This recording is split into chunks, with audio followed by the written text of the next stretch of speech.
I was going to say, what's happening, Shannon? Like, I don't know, you have to introduce it. Like. We don't have to introduce it because these are going to be like daily, so we're not introducing the first one. It's just right. What's the crack? Today we're talking about binge eating. Okay, so this is something that kind of comes up a lot of the time, especially with new clients who've maybe been in and out of dieting phases in the past, struggling with periods of binging.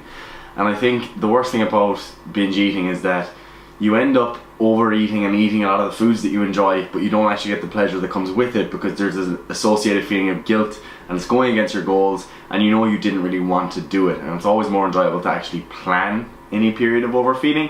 So it's kind of like the worst of both worlds. So it's compromising your goals and you're not getting the pleasure of actually eating those foods that you want. So why do people binge eat? Like what's triggering this? Is it certain foods we're eating? Is it certain scenarios we're getting ourselves into? Is it perhaps the way we've structured the diet? Like what's like, obviously it's multifactorial. Every binge is not the exact same, and you know, you might binge for this reason, you might binge for this reason, but there's some commonalities that you kind of see cropping up and up again. Yeah. So like what's going on? Yeah, I think the three probably are, let's say there's probably an emotional side to it. So people that would emotionally, that's one side of it. The second one would probably be being overly focused on clean eating all of the time. So sometimes if you are overly focused on restricting your favorite foods all the time, you can kind of end up wanting those foods a little bit more, and then when you do have a little bit, you end up going just crazy. The third one would probably be if you are eating very, very low calories and you've got this big massive drive and hunger and appetite that's causing you to then want to overeat, so that when you do start, it just keeps going. And then the fourth one was the one I was going to say. Oh yeah, just being triggered, exactly. So eating foods that maybe are trigger foods for you and including them in your diet even though you know you can't actually control your intake with them. So they're probably the main four categories. Do you think there are any other situations? Yeah, like obviously there are certain situations, like, you know, you make you like, it kind of does fall into those kind of categories, like say the emotional side of things. It might not be like you're obviously immediately thinking, oh, I'm binge eating because I'm sad or something, but you know, the emotions, it's not just the sad emotion. It could be social. Yeah, it could be a social, like, you know, like I wouldn't say binge on it, but I always know I do enjoy like apple pie or apple turnover, because you know, my grandmother used to always make it for me, you know, when I was a child and stuff. So it's like I have that kind of emotional connection with that food. So don't just think that the emotional side of things is just, oh, I'm sad, therefore I binge, or you know, whatever. It can be an emotional reason that isn't because of sadness. So that probably covers a lot of things and a lot of the reasons why people binge. But one of the other things that doesn't quite fit into those categories is boredom. Yes. Okay, so like people can be good Monday to Friday, they're hammering it, they have their regular routine, they're in work, college, whatever it is that they do Monday to Friday.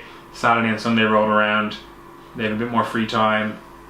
Then maybe, you know, they have one of those like hyper palatable foods, those trigger foods that you're talking about, and all of a sudden they've written off the whole day because, you know, it's like, oh, well, I had a bowl of it, now I'm going to have 3 bowls of it, or I'm going to have whatever, you know. So those would be kind of the 5 ones that we'd see.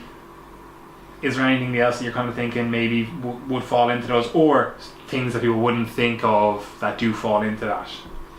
Yeah, I think sometimes like just that trigger food, that kind of relationship between the trigger food one and being overly restrictive is a tough one to kind of overcome, because I guess if we're telling you not to be overly restricting with your diet, but we're also telling you not to eat trigger foods that maybe make you want to eat more, it's a little bit difficult. So I suppose it's just about kind of thinking about, alright, identifying the foods that you know for sure that you cannot have a little bit of. Like, I know myself, like, I'm not going to go and try and fit a serving of Ben & Jerry's into my diet just because there's not enough of in that serving that would fit into one's caloric intake for it to be like satisfying, and for me to be satisfied I probably want to have a whole tub. Like, you know, same with things like pizza and things like that. So it doesn't mean you have to be overly restrictive, and you don't have to like remove all of the foods that might like make you want to eat more, but there are certain foods that people tend to just get this drive to overeat with. So identifying those is a big part of it,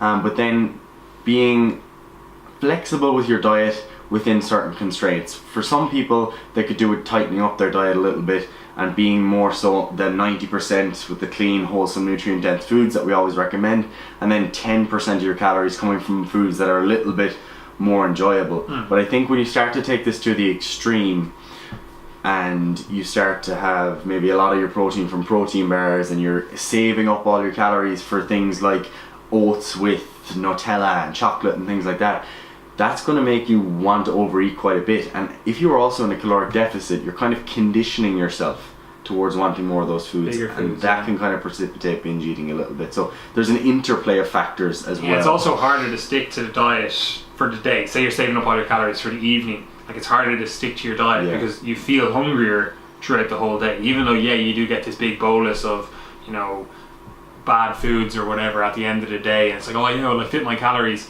Like you do want to be somewhat restrictive in what you're eating, but obviously the majority of people are going to do well with eating 90% of their food like an adult, like not eating like a child, actually eating nutrient dense food, you know, a lean protein source, you know, maybe some added fats, you know, a lot of vegetables, maybe some added carbs to that meal, but that should be the majority of your meals, and they should be in the form of real food, you know.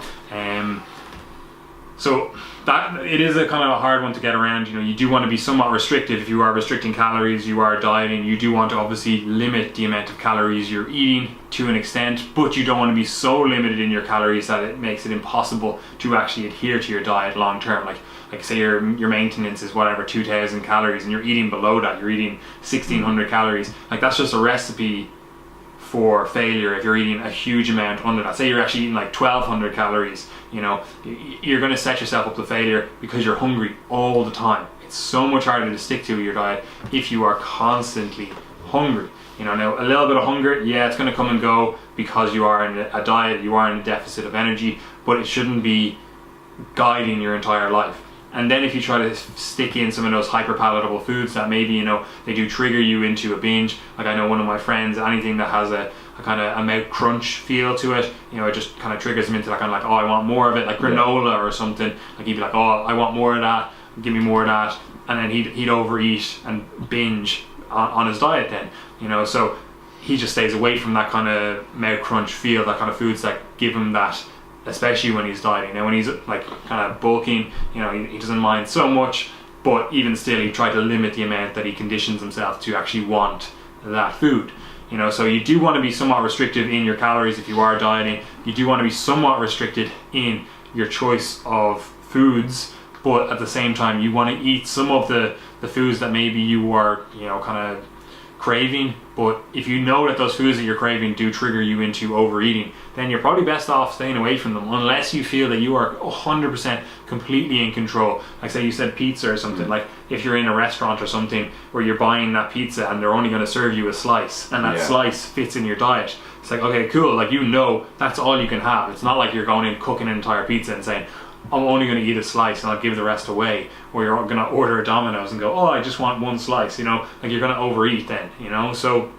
setting things up in a way that allows you to actually adhere to the diet is much better than setting yourself up for failure. And that kind of sounds, oh well, duh, obviously, but a lot of people do set themselves up for failure. So you do have to kind of take note of, are there situations that make you want to binge? You know, is it social situations? You know, oh, I want to go on nights out, but every night out I end up overeating my calories. I end up going into the kebab shop afterwards, eating too much. You know, so social situations, how you've structured your diet. Are you eating too little? Are you trying to be really restrictive at one portion of the day and then, you know, setting yourself up, oh, I want to binge later on? You've actually set your diet up that way. Are you being too restrictive on the types of foods that you eat? You know, you're trying to be 100% this clean, wholesome diet, and you're not letting anything that's even potentially like 1 gram of sugar in it. Oh no. You know, like you're being too restrictive there. You know, you want to have a little bit of a leeway. You know, 10% of your diet is kind of what people bandy around. For you, that might be 5%. It might be like on a Saturday you allow yourself a little treat. Whatever it is for you as an individual that allows you to actually stick to your diet, that's what you want to do. And then, you know, kind of setting up your like the kind of the emotional side of things, like addressing if there are foods that trigger you to binge, like actually either avoiding them or addressing why you are triggered by those foods. Is it just purely the feel, the mouth crunch feel, or, you know, the taste of something, or is it, you know, like say, like I said with the apple pie and stuff, is like, is it that kind of stuff where you're like, oh, like I just enjoy that because it triggers all these memories and stuff. So you have to kind of address why you are overeating, if you are overeating. And obviously a lot of this is not diet related, it's not even mindset related, it is actually like psychology. So like you may have to actually go see someone to overcome some of this thing. You know, like a lot of it you can obviously do yourself. You know, if you're just going like, oh well, I kind of binge a little bit, that's fine, like cool, we can kind of deal with that with, you know, the diet, change up a few things. But if you're someone that's going like, no, like it's a chronic thing, you know, every single day I struggle with actually staying on track, whatever, all I do is I'm obsessing over food, like you're probably best off going to see someone. Yeah, like I have had a lot of clients like that where the food, like it's not about the diet setup. No matter what you change, nothing is changing, because it is more so that it's the pleasure from food they're seeking. Like they're seeking that reward to actually fill a void in their life that currently isn't being filled.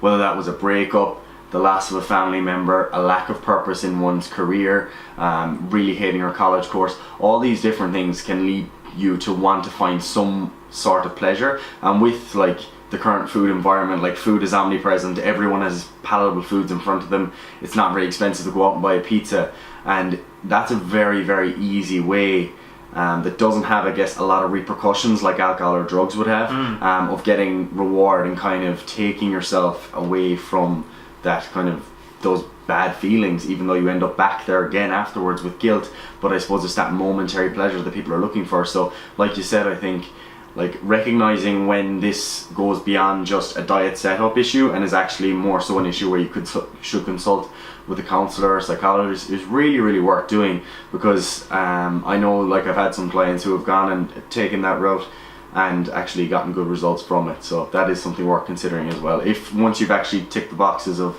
the rest of the things that we said. Yeah, kind of related to that, and kind of related to the emotional and the social side of things. Like you may actually be triggered into binging because of the people you hang around with. Yeah. Like if you have fitness goals, you have health goals, you have body composition goals, whatever it is, and you know the people you hang around with just don't. Like they're like, oh yeah, like I order 4 pizzas a week, you know, I get Chinese every day, you know, like I eat like crap, you know, and you're trying to eat a healthy diet, whatever that means for you.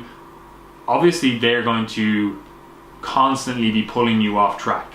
So it might just be a lack of willpower, so to speak. Like, and that's like willpower that people kind of go like, oh, willpower is finite, it's a resource. Like that's not wholly true. Like it is infinite. Like you can muster up, like you create your own willpower, so you can create more willpower, but you can be challenged more than you are able to overcome in that moment, you know. So if you are hanging around with people that just are pulling you off track, you may have to reevaluate whether the goals you have, are your goals bigger than the people you hang around with? Are you willing to sacrifice the people that you currently hang around with for those goals? And that might be a no. You might be like, no, actually, you know, I prefer my friends to getting the 6-pack.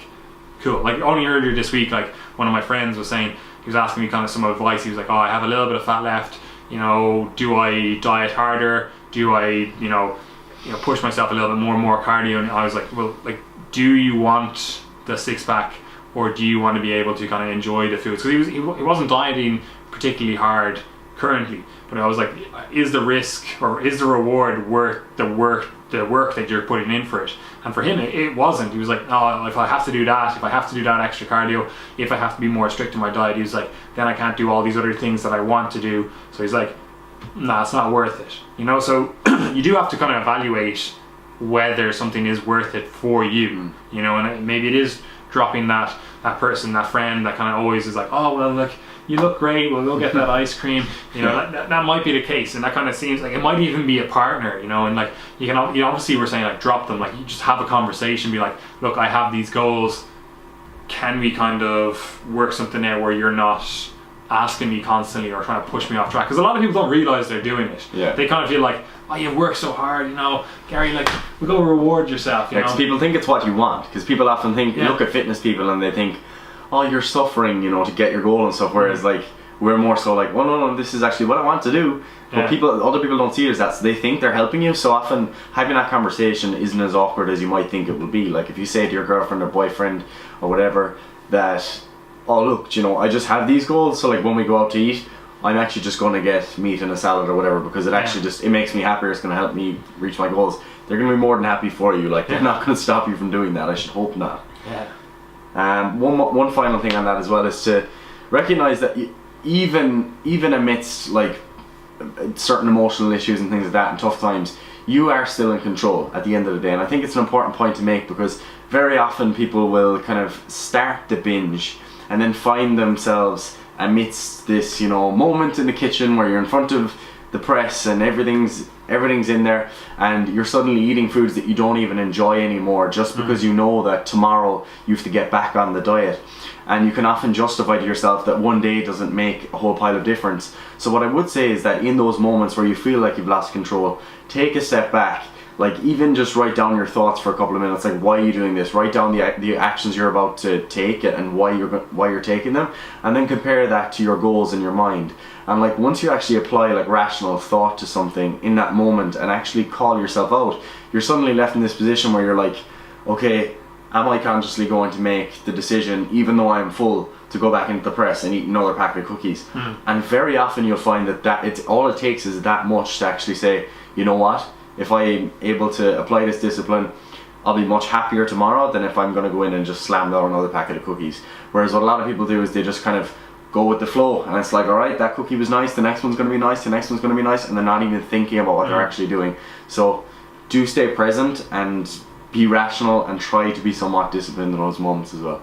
I think that wraps it up. Yeah, that's a nice triage tip for you guys. Boom.